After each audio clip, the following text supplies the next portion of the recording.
Olá, sejam todos muito bem-vindos, muito bem-vindas para mais um vídeo do canal. No vídeo de hoje falaremos sobre a visão que o povo da Bíblia tinha sobre o universo. Esse conhecimento pode nos ajudar a interpretar os textos da Bíblia, já que refletem a visão que eles tinham da época, bem diferente daquela que nós temos hoje. Eu sou Marcelo Vieira e quero auxiliar você na interpretação da Bíblia, porque apesar de ser o livro mais lido no Brasil e no mundo, é um dos livros menos compreendidos. Se você quiser crescer no conhecimento da Bíblia, nos acompanhe para mais vídeos como esse no canal.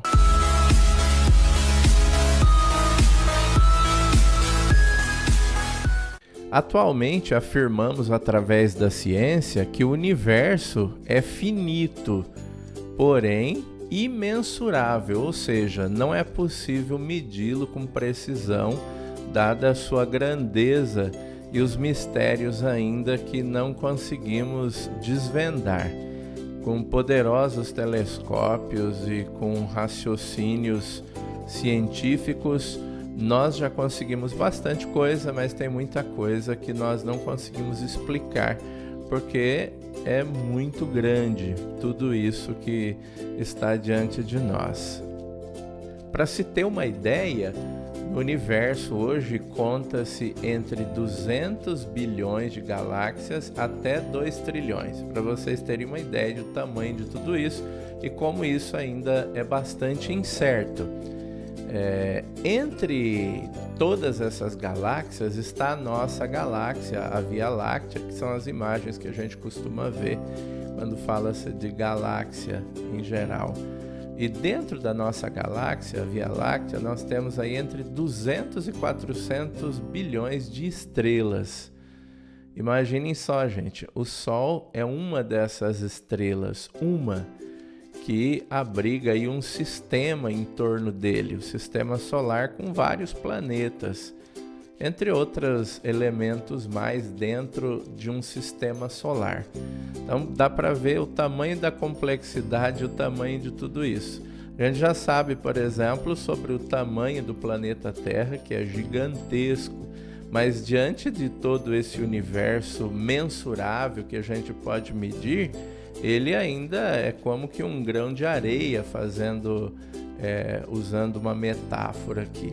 O que se sabe também é que estamos em movimento, que o universo está em movimento, que nós estamos em movimento. O planeta Terra, por exemplo, apresenta um movimento de rotação e translação entre os dois movimentos mais conhecidos, mas poderíamos citar pelo menos outros 12.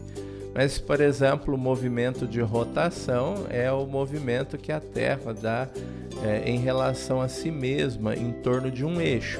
E a translação é a volta que o planeta Terra dá em torno da sua estrela, que é o Sol. Então, estamos em movimento. E em relação a cada uma das referências que nós temos, nós estamos numa velocidade. O universo, então, é movimentado, ele está em movimento, as coisas não estão paradas, embora tenhamos essa impressão de tudo isso. Partindo dessa ideia de que a nossa impressão é uma e os conhecimentos científicos são outros, quando nós vamos à compreensão de mundo que o povo da Bíblia tem, nós vamos enxergar e perceber coisas completamente diferentes daquilo que nós temos hoje. Vamos acompanhar aqui na tela um quadro que mostra um pouquinho da cosmovisão que o povo da Bíblia tinha sobre o seu universo. Era baseado nas suas impressões. Os textos bíblicos descrevem aquilo que o povo de Israel, o povo que escreveu a Bíblia, imaginava e conseguia observar.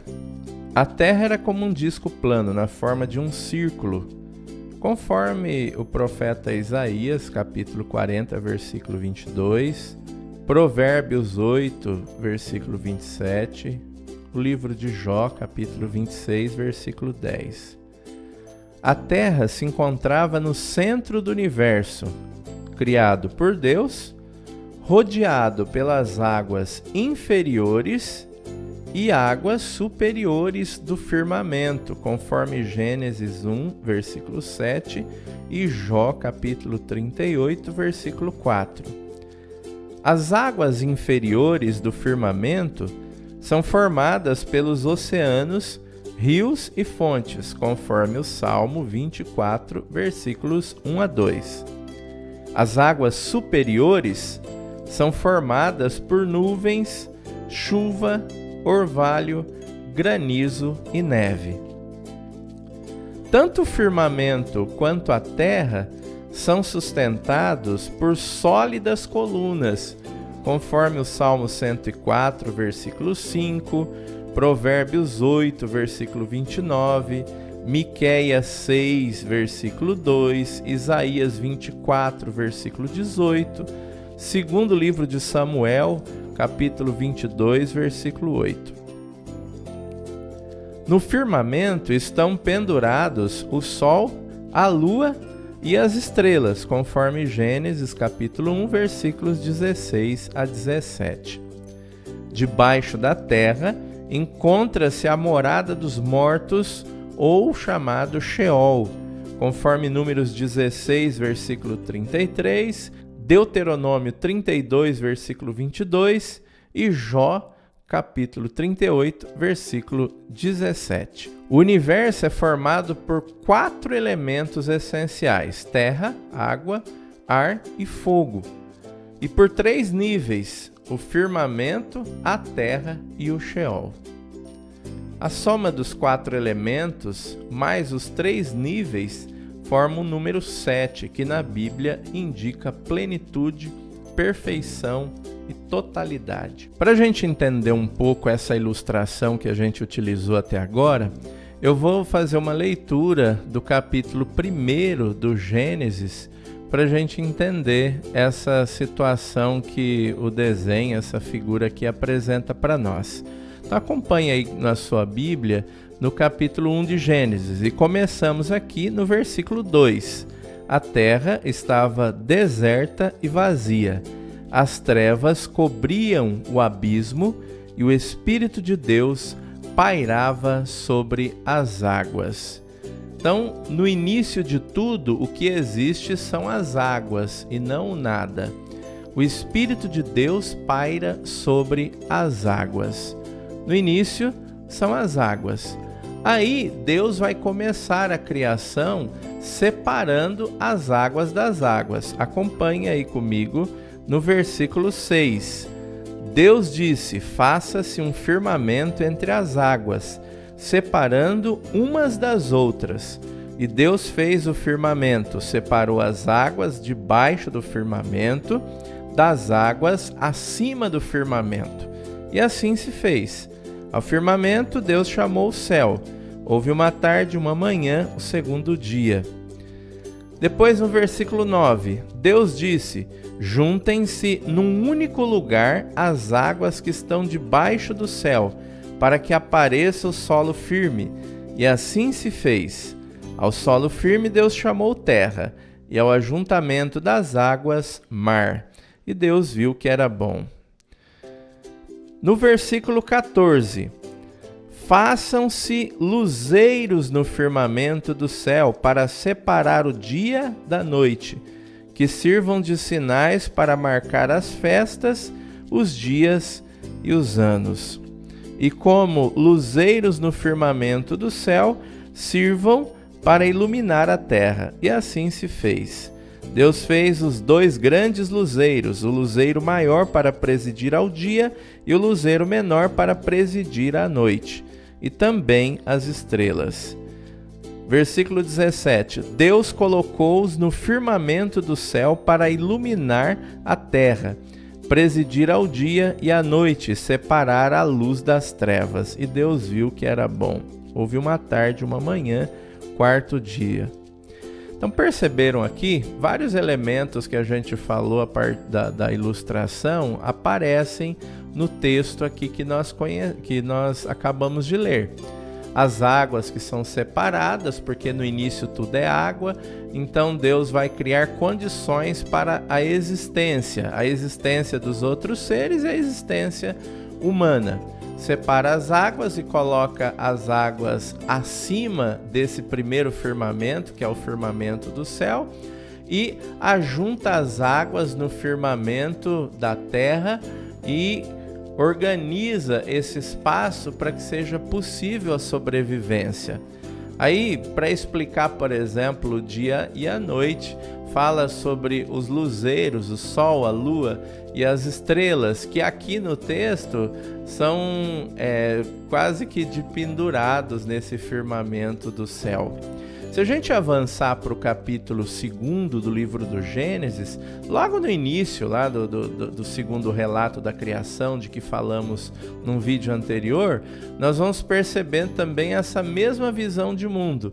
Pois assim que criou o ser humano, Deus criou o ser humano para que ele pudesse dar condições para os outros seres. E faz isso como? Faz isso fazendo subir água do solo que está abaixo do firmamento da terra. Seria aquilo que nós chamamos de poço, né? Quando alguém fura um poço e faz as águas subirem. Então a conclusão que a gente pode chegar aqui, a partir desse texto bíblico e da visão de mundo que eles tinham da época, é que eles acreditavam que no começo de tudo era água. Já que quando eles olhavam para cima, chovia, caía orvalho, né? As nuvens, e quando se faz buraco, se fura um poço, sobe as águas. Então, tudo no início é um ajuntamento de águas que na criação acaba sendo separado e criando condições para a nova existência, a criação. Então, perceberam aí que é bastante diferente daquilo que nós conhecemos hoje em dia, a partir da ciência, dos conhecimentos científicos. O que eles conheciam era a partir das impressões que tinham, né? E o que nós conhecemos e sabemos hoje é a partir de um método, através de estudo, de técnicas que nos possibilitam observar o céu com mais precisão e perceber, por exemplo, que nós estamos em movimento, diferente do que eles percebiam na época e achavam que estavam parados, estáticos. Mas, na verdade, hoje sabemos que estamos em movimento. Estamos em movimento, né? O planeta girando em torno de si mesmo, do seu próprio eixo. O planeta girando em torno do Sol, assim como os outros planetas. O próprio Sol se deslocando dentro da galáxia, e sabe-se lá como compreende-se as galáxias em movimento dentro do que nós chamamos de universo. Então são mundos bastante diferentes que não podem ser tomados aí como sinônimos. O que nós precisamos aprender a fazer é respeitar o texto bíblico como um texto anterior à ciência, um texto que não tem condições de dar as informações que muitas vezes nós buscamos. Se você gostou do vídeo, deixe o seu like, compartilhe, inscreva-se se você não é inscrito, se não ativou o sininho aí para receber as notificações quando tiver vídeo todos os sábados. Faça isso para que você não perca nenhum vídeo aí sobre essa formação bíblica que a gente vem oferecendo aí e com gosto. Um grande abraço a todos e até uma próxima oportunidade.